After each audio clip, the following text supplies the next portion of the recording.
So you have your sales templates all set up, and most importantly, you have your automatic form reply template complete, and you know what your strategy is on external forms or the inquiry form placement on your website.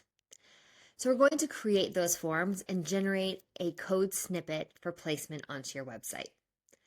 Let's navigate down to Company, External Forms, and this is where your library of forms live. So we'll create one from new. You can also clone an existing form and make any small tweaks. So that's an easy way to, if you have multiple forms. So we're going to create a new form here. I'm just going to name it General Inquiry. And those, I have autofill turned on. That's why you see a drop box with things that have previously been typed. And that's a setting in my Google, my Chrome browser. So that's why I have that. That's not a function of Sunnis. And we have two different form types. We have inquiry and appointments. Inquiry is just that general information that you're gathering in order to generate an automatic reply, start that conversation, start that inquiry process. Appointments allows you to provide a calendar to book an appointment for either show rounds, viewings, meetings, or item delivery. So let's take a look at inquiry first. So we have the name. Now the name is important because this is what the inquiry's name is going to come under when it comes into your inbox in Sunnis. So you will see that you have a new inquiry from web form general inquiry. Also be clear on how you're managing event types with forms.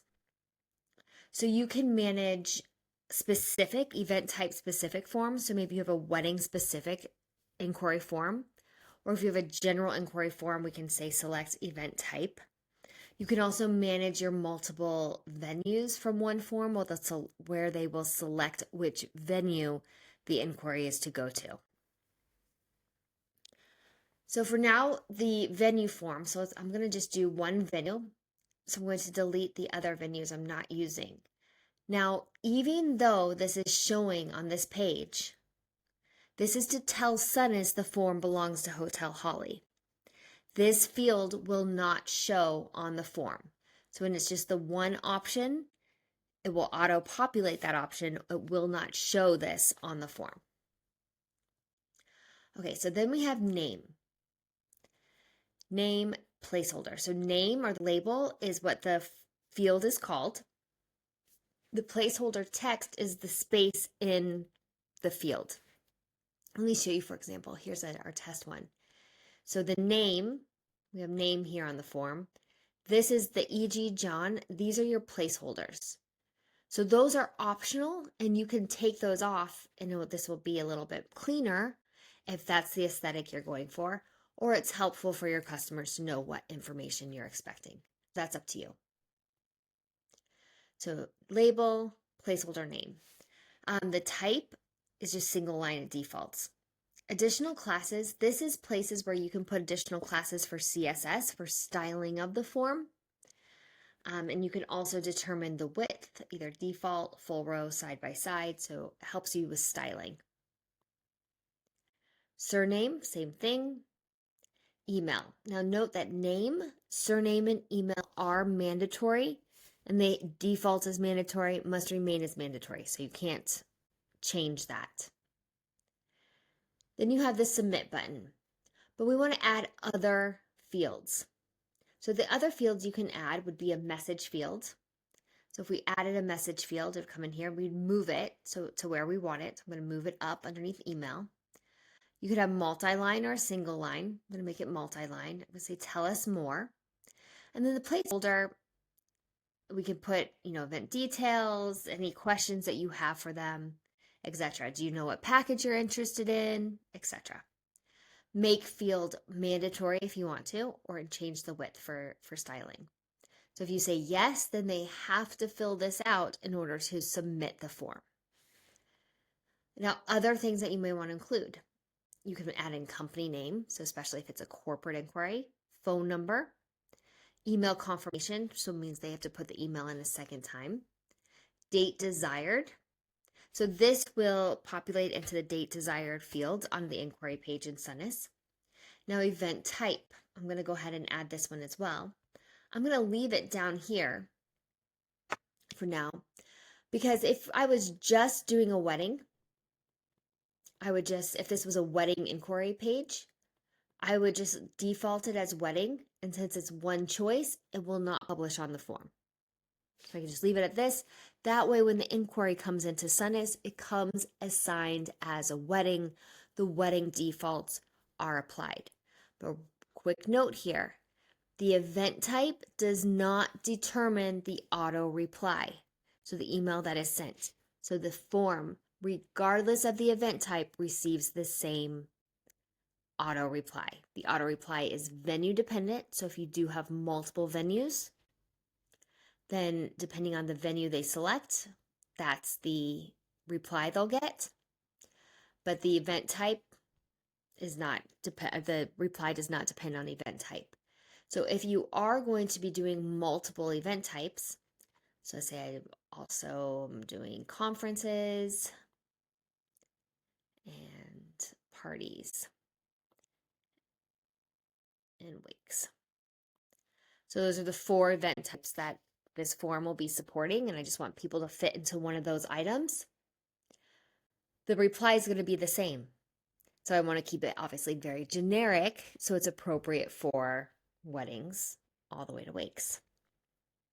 You can have an initial selection. So if that's your most popular, make field mandatory. I'm going to say yes, because we definitely want to capture the event type. The reason being, we want that inquiry to fall under an event type so the defaults occur.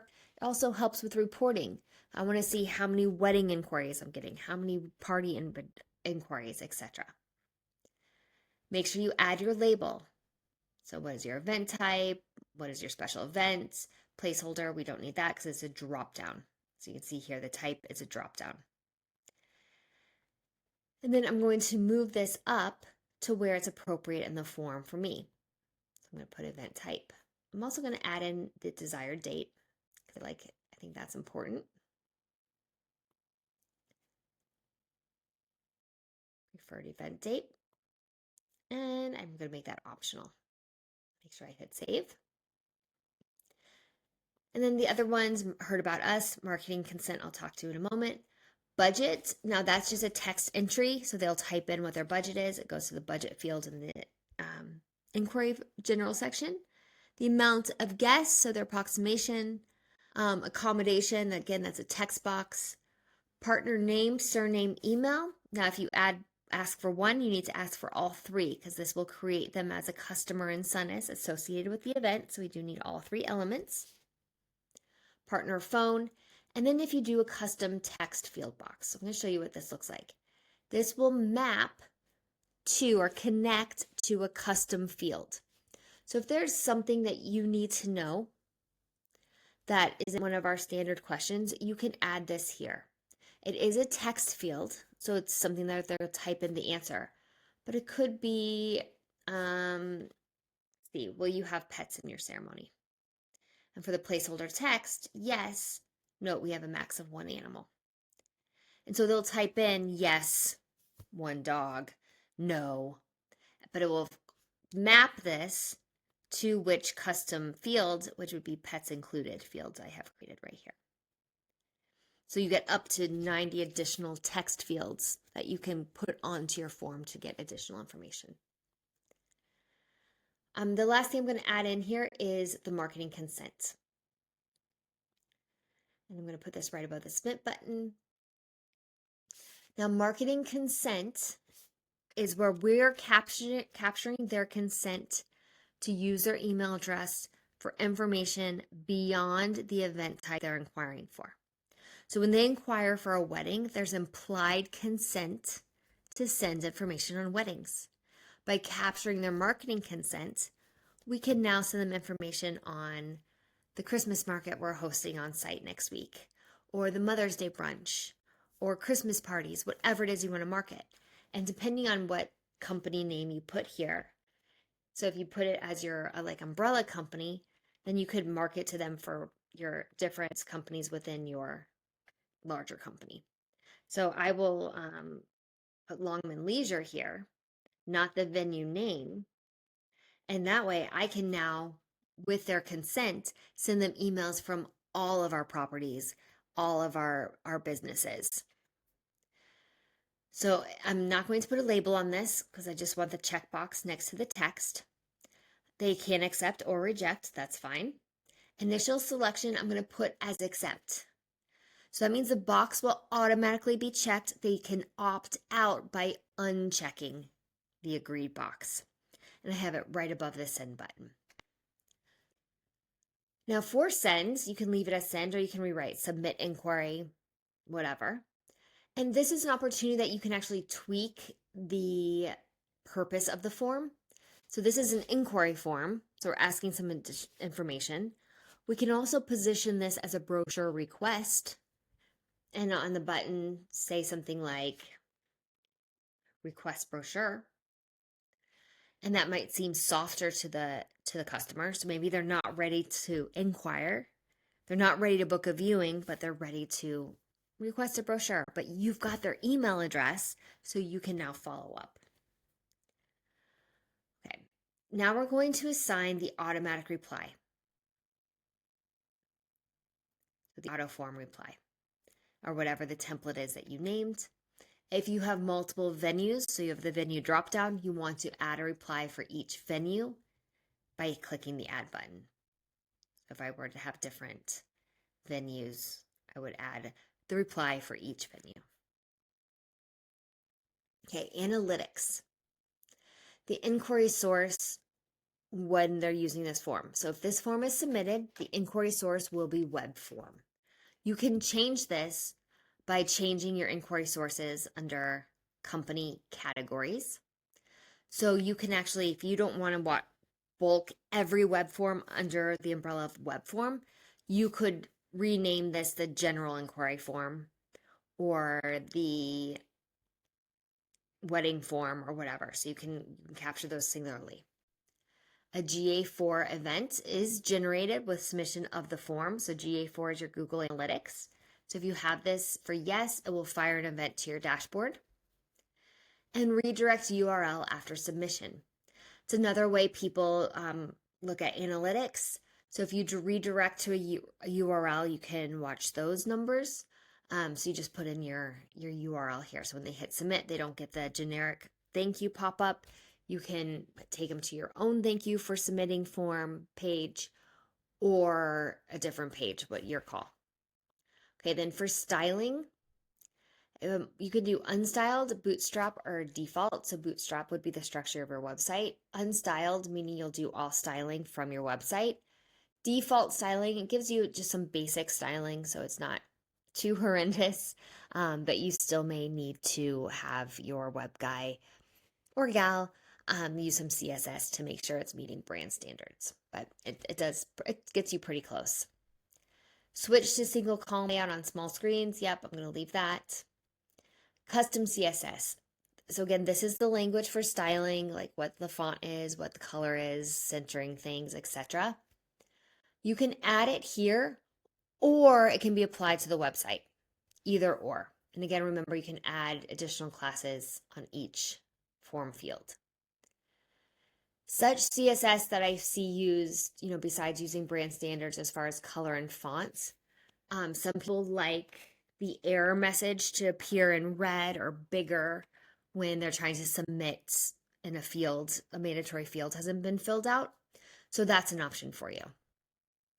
Okay, then we have the reCAPTCHA anti-spam.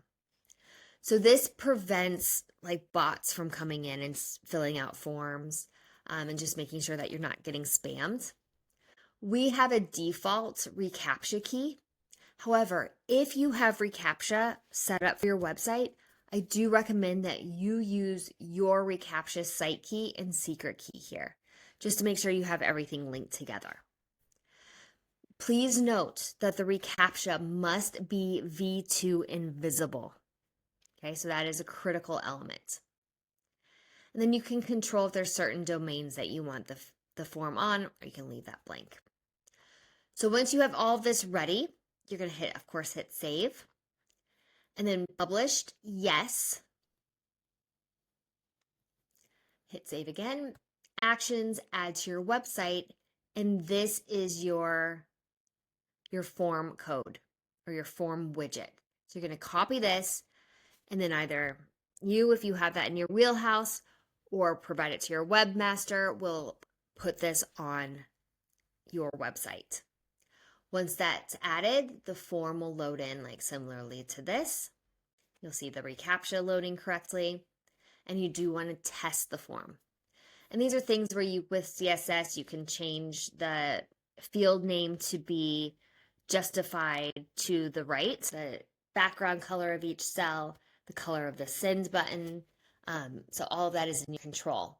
Anything like the contact us or any other information you want to provide will be provided directly on your website. That's not controlled by the Sunnis form.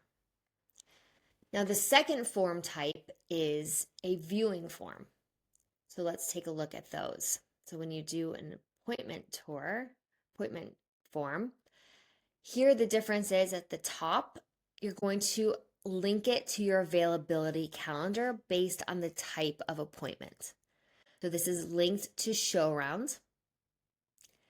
The rest of the form is the same, works the same way. You can use the green arrows to resort. What information do you want? Capturing the event type or having one event type that's defaulting to. And you can rename your button to, book appointment or book viewing appointment or whatever it may be. Your auto replies. Here you want to use your ShowRound confirmation or your appointment confirmation template, and that will pull through confirmation of the time and date of that appointment. And then the rest will remain the same. You can see here that the error was put in red, which I just mentioned previously about, if you didn't put information in the fields. So that's something you can do with CSS, making sure that that error comes through. Now that form, if we go to book a viewing,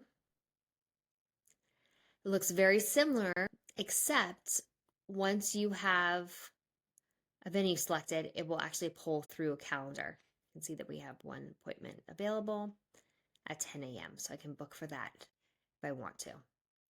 So it'll be just a drop-down calendar showing the days that are available.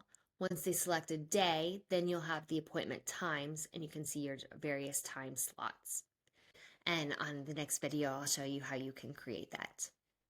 So that's your book of viewing. And again, the appointment types on the appointment forms, ShowRounds, your viewings, meetings, and item delivery. And you will control your availability by each of those. And that by assigning them to types of appointments, it also helps you with reporting. When you're placing your ShowRound form, remember, you can do it a couple different ways. You can either have that form, like in our example site here, public, where anyone can just click book a viewing and book in, or you can have this on a hidden URL. So maybe this isn't linked with a book of viewing, it's not on your sitemap, but this is a URL that you can send to a customer once you've vetted them and want to invite them to come and attend a viewing. So you can send them and say, hey, book your viewing here, click here. I would recommend having something on this form, book a viewing. If a time doesn't suit you, please email and let us know, and we'll find a time that works for you, just so they know that if there is some flexibility outside of your availability as defined in your venue. And again, you can style this form as well. Now, just a few points on troubleshooting. You do want to make sure that this reCAPTCHA is popping up correctly. If reCAPTCHA is not correct, then the form will not submit correct. Plus, you'll get this odd reCAPTCHA error. So that means you want to make sure that your reCAPTCHA information here on the anti-spam, here we go. If you're just using the blank, great. But if you're using your keys, you want to make sure they do match with the keys, that the domain that you're applying the form to matches the domain on your reCAPTCHA registry or your reCAPTCHA setup. And also be sure that reCAPTCHA is V2 invisible. That is very, very, very important. Also, make sure that you are not placing the form in an iframe. Okay. and then make sure that you only enter that widget once in your form code. We also have, just to keep in mind, if you have Elementor pop-ups, there is an issue related to the library that the website is using to create those Elementor website pop-ups. So basically, Elementor typically tries to run the Sunnis code before the pop-up is loaded. So we do, if you check out our help site, our help article on the forums, you will find a link to how to deal with that and some additional code that you will have to put into your Elementor code to make sure that the pop-up fires before the form widget fires. So it's a couple of troubleshooting. And if you have any other issues, definitely reach out to the support team here at Sunnis. And that is setting up your external forms.